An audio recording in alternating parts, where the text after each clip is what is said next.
विना अनुदानितवरून अनुदानितवर बदली करण्याचा एक चांगला शासन निर्णय आपल्याकडे होता आणि ह्या शासन निर्णयाची अंमलबजावणी ही 8 जून 2020 व 1 एप्रिल 2021च्या शासनाच्या नियमानुसारच होत होती।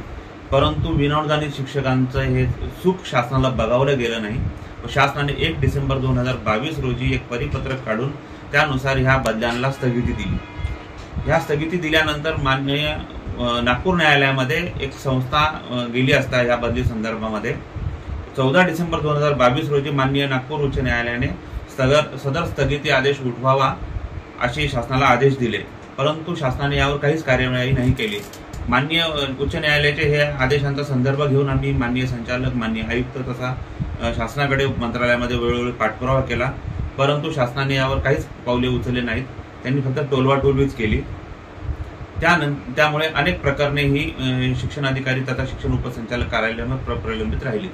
मग त्यातील काही शिक्षक परत माननीय न्यायालयामध्ये गेले असता माननीय न्यायालयाने अधिकाऱ्यांना स्पष्टपणे सांगितले की आम्ही जर एकदा या संदर्भात निर्णय दिलेला असताना आपण वारंवार शिक्षकांना का न्यायालयात पाठवता।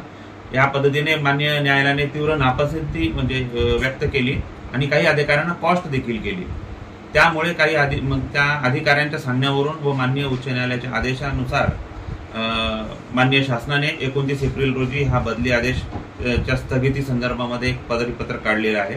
परंतु ह्या परिपत्रकानुसार आपल्याला जी अपेक्षा होती की आता विनाअनुदानितवरून अनुदानितवर बदली होण्याचा आपला मार्ग मोकळा झाला, असं काही नाहीये।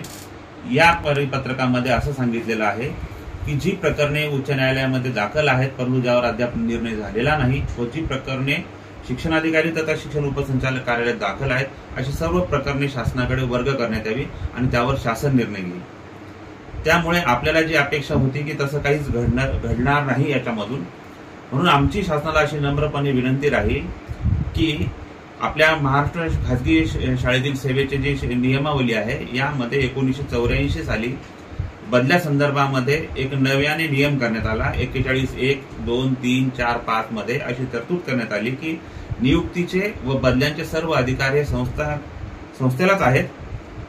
त्यामध्ये शासनाने कसल्याही प्रकारचा हस्तक्षेप करू नये व संस्थेच्या अधिकारावर अतिक्रमण करू नये आणि जर ती संस्था 8 जून 2020 व 1 एप्रिल 2021च्या नुसार जर कार्यवाही करत असेल, बदल्या करत असेल तर अशा बदल्यांना माननीय शिक्षणाधिकारी व माननीय उपसंचालक हे सक्षम अधिकारी आहेत त्यांनी सरळ मान्यता द्यावी।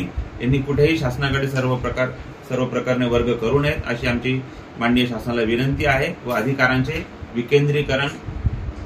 केंद्रीकरण करण्यात येऊ नये अशी आमची भूमिका राहील।